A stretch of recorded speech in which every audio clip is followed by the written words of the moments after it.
Hello everyone, this is Johnny. Hello, this is Wade. And welcome to our show. Yes. Today we're going to talk about, studying abroad. Studying abroad. So I think studying abroad is a lot of people's dream because, they can immerse themselves in a different culture. Especially, if you are exposed to the American culture by watching a lot of TV series or movies, you want to go there to really experience it. Yeah. But a lot of people think, it's a different story when you go there and study there. It's a totally different story because, in the movie or in the TV series, it's all glorious, glamorous, and you can see people hanging out, mixing with each other. But when you really go there and study there, there are a lot of stresses that can distract you from the enjoyment. Yeah, there's definitely, I think, some expectations that will be reached, and then some will definitely be. Some expectations will not be what you expect it to be. So it is very different to actually going to living abroad versus just watching the stuff online and seeing the movies and experiencing the culture digitally. Yeah, especially, if you travel there, you may go with your family or your friends. So you go there for fun, just for the kick of it. Yeah, that's a good point. Yeah, but when you study there, you're on your own. And you're living in that space. And you have to immerse yourself in the culture. Yeah. So it's so different from actually just traveling. Exactly. And also you need to, you have the burden, financial burden on yourself. Like, you know that you are fully aware that your parents spend a lot of money on you, invest a lot of money on you, and you cannot let them down. Yeah. Okay. So there's an added pressure. So yeah, I heard that. Yeah. Wait, I heard that you have studied abroad in the US. I have, but I was just about to ask you, have you ever studied abroad? No, I have never studied abroad. Oh, why not? Because I think, my parents, because my brother studied abroad, so I think... So your brother did and you didn't get to? Yeah, I didn't get to. I didn't have the chance because I think, I didn't want to put too much financial burden on my parents. Was your brother the brighter one? The brighter one or the brighter one? Yeah, I guess so. Yeah, I guess so. He's more in academic. In terms of academic performance, I think he is more brighter. Okay. Yeah, he's brighter. So where did he go study? New York City, NYU. First, he studied in UC San Diego, and then he transferred to NYU. Wow. For international affairs. And I know you've been wanting to go to New York. Because I hear you at the office talking about, booking a flight to New York all the time. Exactly. I really want to go there. It's also called the Big Apple. It is. So you haven't been? No, never been there before. Wow. Okay, so maybe now you can study abroad. Yeah, maybe. I think it's a golden opportunity. We can send you. Okay. We'll get a crowd to fundraise the money and send Johnny abroad. All right. We can have a new show, about my, studying abroad experience. Okay, good. You can take us with you. That's a stroke. Your idea is a stroke of genius. Thank you. Okay. Right. So how about you? So today let's move on to the topic. Yeah. Some things that let you down, or Well, so I did study abroad, and I was very fortunate, like your brother. I was able to have my family sponsor me or take care of the financial part. So you don't have to do some part-time job to supplement. Yeah, I didn't have to actually. Okay. Yeah, so the financial aspect was a huge relief because I think it is a huge burden, especially for anyone who knows anything about American colleges. They get into so much debt, right? Yeah. So the students that are there, they're constantly, even if they study, but once they're done with college, they usually have a debt that they have to pay either 10 years or even more. Some of them just work and work and work, and it takes for a long time to get that debt covered. So that's why it's such a big issue in the States. I think it's also a good thing for a student, who apply for a student loan because, they are responsible for themselves. They know what they want to do and they, carry the burden on their own shoulders. Sure, I think there are positive aspects when it comes to, taking responsibility. And I think that's something that I found was important for my own journey when I got to actually go to the States because it was my first time being completely independent. Prior to that, it was like me being Did you cry? No. I did cry. Did you cry in the bed? Yes, I cried, okay? Okay. Real men cry. For the first few weeks. No, I didn't cry. I didn't cry when I got there. I was very excited about going there. And you went there with your sister? I first traveled by myself with my dad. To go to the States when I first got enrolled to college. And the part that I cried was because I left home. So I was back in South Africa, and it was the first time I was officially leaving home to be by myself completely. And so obviously you miss your family, right? There's that nostalgia. So at that time, your sister was still at home. At home. Yeah. In South Africa. Yeah, because okay. she's a younger sister, so I was the only one that was now officially leaving this, my familiar place, my family unit, and now I'm venturing out. And so that's why I cried when I had to leave. But when I got to the States, just like you said, like so many of us have different expectations, and we watch the movies, we listen to the music. So I was like super pumped. I was like, yes, let's go, like the American dream, like Big Apple, like you, right? Like going to New York, like going. So like you cried at the airport when they saw you off at the airport, and then when you arrive, touchdown in the U.S., it's like, okay, America, no more, no tears, no tears. Okay, in the past. Yeah, no, but basically when I was there, I was very excited because I think it's always an exciting thing when you enter a new space. Yeah, because there's just a sense of like this infinite possibilities, right? When you're going to a new place, you're like, oh, but anything could happen. So I think I went in very optimistic. And also I went in with an open mind because my friends and them, they did tell me, like America obviously is not everything that you expect or what you just see on TV and what you see in the movies. Right. And again, one thing I didn't realize about America, and of course, like as we're talking about the topic of studying abroad, there's many different countries. Some people go to Germany, they go to other parts of Europe, but a lot of people that we know go to America, and so I want to touch on that a little bit more. But when I was there, I didn't realize how big America is.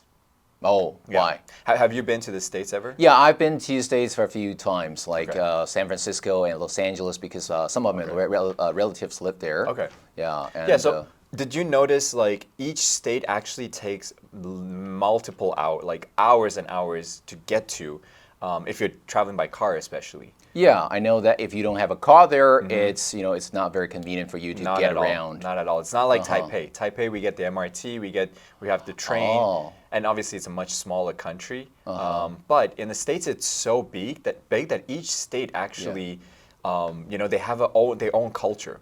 And so like if you're talking about the West Coast to the East Coast to the Midwest, it's also different. So the first factor, the first thing that kind of like lets you down is the traffic or the transportation. I wouldn't say necessarily let me down, but it was more of an inconvenience. Okay. It was more of an inconvenience, right? So like growing up in Taiwan, it's so easy. You just like, travel car ride, it's like 10 minutes, 20 minutes, and you're in the city, you get to different places. Especially like there are convenience stores around the corner within walking distance. Yes. And when you go there, you have to drive a car to a supermarket. Yeah. Okay. Yeah, so you have to make sure like, okay, this week I'm driving here and I'm collecting everything that I need. Because once you go back, then you have to like, it takes forever to like going back and forth, I heard it from my brother. He said that for the first few years when he was there, he didn't have a car, so it's kind of like inconvenient because he has to ask someone to give him a ride to go grocery shopping. Just for simple things like that. Yeah, so for things like that, so he thought it was not very convenient, and he asked my parents to give him some money to buy a like secondhand car, like Toyota or something. Yeah. So actually though, in the States, the car prices are cheaper than we do pay in Taiwan. Exactly. I heard that some of the like thieves, they drive like Benz. Right? Thieves, they drive Benz to do the stealing. Oh, really? Yeah, because Benz or BMW they are not luxury cars in the US. Okay. Yeah, that's true. That's true. So it's very fancy. But yeah, so my thing was that once I got to the States and I was getting more and more accustomed to everything, there's still very big differences that you notice. So again, one thing that America is so big, there's so many different places you can visit, you can check out. But then also like it's not exactly like the movies depict. Now, granted, I did go to a state that was less known. I went to Ohio. Ohio, so like it's in the middle of nowhere? In the middle of nowhere. Okay. And there it's not like your New York City, it's not like your Los Angeles, it's not like San Francisco. Yeah. It's much more chill, and I quite enjoyed the pace of life there. So does the fact that you live in Ohio like facilitate you to learn better because you're like kind of like cut off from the outside world? I think in a way, yes, because I sort of felt like, when we're in the big city, then you have to keep up with the trends. You have to keep up with the times. Like people are just rat race, rushing. Yeah. And when I got to Ohio, of course, like school was one aspect, but I was like so much more chill, so much more relaxed. Like I feel like I went back and I was just able to sort of enjoy simple things like hanging out with a friend. So is the studies in the U.S. kind of like different from that in South Africa? Yes, the education system is quite different. I mean like the academic pressure. Academic pressure as well. Okay. So the biggest difference first I noticed, obviously, is that South Africa, we were governed by the British government. So we learned the British way of speaking and writing things. So I don't know if you know some of the differences, but sometimes when I speak with friends, I use the word banana, or I use basketball, or I use ask. And they all like, they're like, why do you sound funny? So you kind of like get rid of your British accent once you get there. I sort of lost, I didn't banana. So you've never like said banana ever since that? I still do say banana, but when I'm around Americans or if I'm speaking, I do try to change my accent and I say banana instead. What if you're, hanging out with people from South Africa? Then I say banana. Banana, Yeah. okay. The accent changes depending on who I'm talking to. But also just like while I was there, I started to realize even the way we write certain words. So say for example, color. Color, yeah. How do you spell that? Yeah, COLOR. Oh, good job. As American. Good job. Your English is good. So that's the American way, right? But in Britain, in UK, COLOUR. Wow, you're smarter than you look. More than meets your eye. Yeah. So essentially, like those are some of the bigger difference. But I think in terms of pressure, Taiwan definitely takes the top cake, right? Taiwan is the most pressure when it comes to education stuff. I think there's more of a balance in the Western world. So especially in South Africa, I would say like it was too chill. Because like when it comes to education system, obviously we still get educated, but I don't think there is as much pressure as you would get maybe in the States. Because the States for me, I realized was... So of the three countries, Taiwan, South Africa, and the United States, South Africa is the most chill. I would say the chillest, yeah. The chillest. And I think in terms of what you can gain from different countries, because all of them have their pros and cons. So it's not to say one way is the only way or the best way, but I think there should be a good balance. So I like the aspect that Taiwan sort of like really trains you to really 死背. You really have to like know what you're reading. What is that called? Rotate or rotate? No. Just learn something by heart. Yeah. Try to like cram all the knowledge into you, right? But it does make Taiwanese children very good test takers, right? And I think this part I really enjoyed about the States was that the States really allows you to open your mind and recognize there's not only one way of doing things. So they really allow you to sort of like find your own path to get to the answer. As opposed to just telling you, this is the way, memorize it. So, there's always pros and cons. But overall, I think in terms of schooling, I really had a good experience. I didn't necessarily have the financial pressure like you mentioned. Yeah. But I really liked the lifestyle. Again, every state will be different, but in Ohio, very chill. Everybody's friendly. We travel to people's homes for breaks, for Thanksgiving, for Christmas. Yeah. So, have you ever? Did you experience any like racial discrimination in the countryside or in Ohio? You know what I did realize when I did get to the States. Obviously, the States is known as the melting pot, right? You kind of get the melting idea, pot, right? Because it's just like many people from different countries come in and then they get formed into American. I felt when I went to Ohio, I don't know if you know, but it's a very white state. Oh, yeah. I heard that if you're in a very like white-dominated society, chances are that you would be like discriminated against, like it really depends where you are, but yeah, you do stand out more, right? Yeah. So I would say I was in a very nice community, so they didn't necessarily discriminate against me, but it was just very clear that we were different and that we were the minority. So it is. I think it depends where you are in America, but I just felt like. There was certain times where the race thing would be brought up. Or the funny thing was like when I was in my college campus, because there was majority white people. Yeah. So every time they were trying to promote the college, they would ask me and other friends to get pictures. Oh, so that use you us as can the brochure. like add variety to the brochure. The diversity, right? They want Diversity. that diversity. So Okay. I was featured a lot in our yearbook stuff, in our promotion things, and yeah, exactly. So I think for some people who really wanted to be assimilated into the mainstream society, maybe they will have a bone to pick to contend with, in that sense.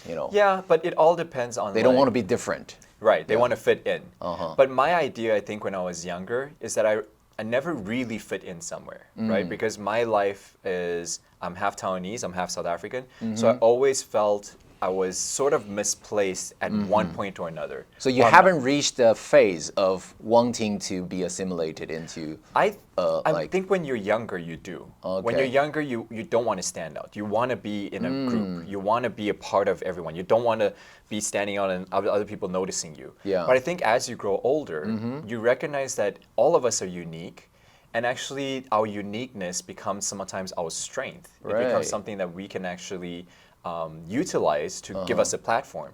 So now that I'm grown, I feel like I love that I can stand out. I love that I'm different. I think that makes sense because when you grow up, everyone it's his or her own individual. Yes. You have your own value, your intrinsic value, and Yeah. I think that's also, and we are not that close to each other anymore.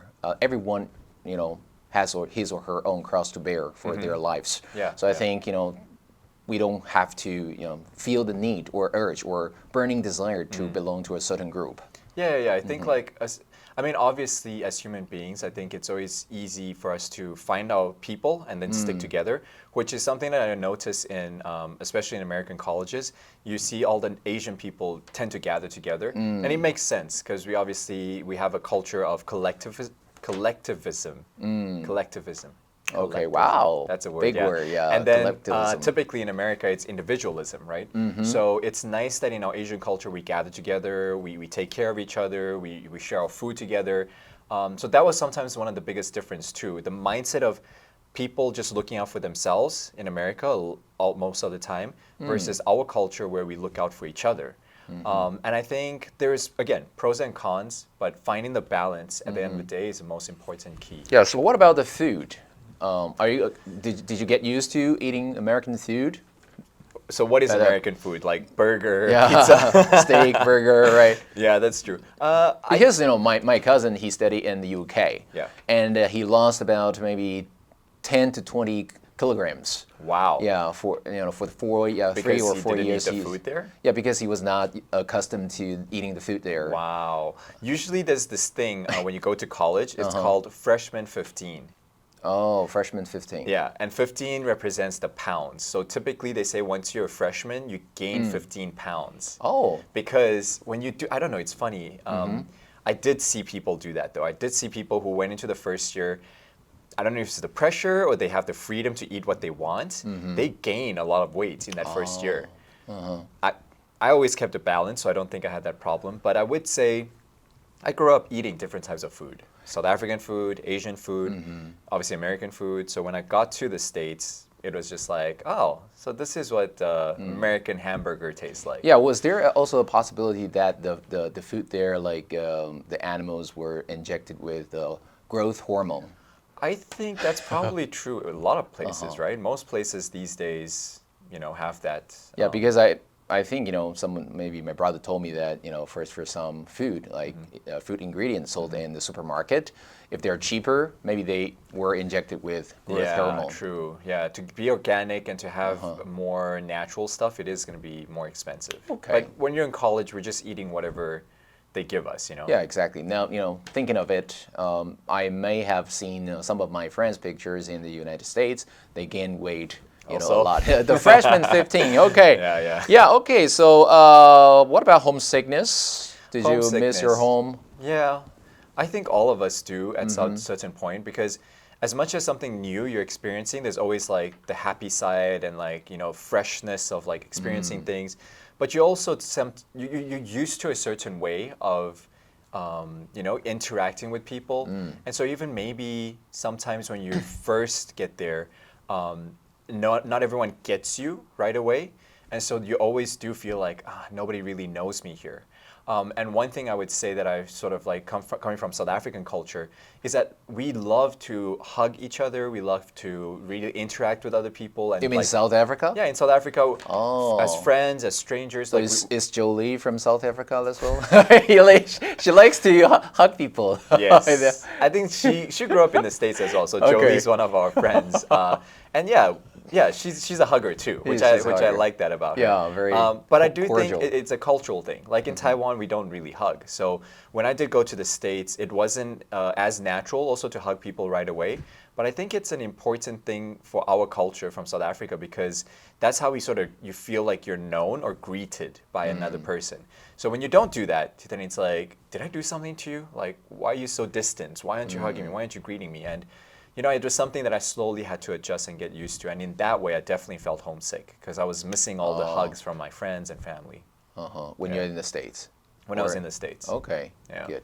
All right, so I think that's about it for today. I think, we have a very, insightful chat about this, topic. Yeah, and we're very much looking forward to, people crowdfunding, getting some money and sponsorship together for Johnny so that he can fulfill his dreams of going to New York City. Okay, now I changed my destination. I'm going to Switzerland. Oh, Switzerland now? Okay. Okay. All right, just kidding. All right. Yeah. So, all right, see you next time. We'll see you next time. Bye-bye. Bye-bye.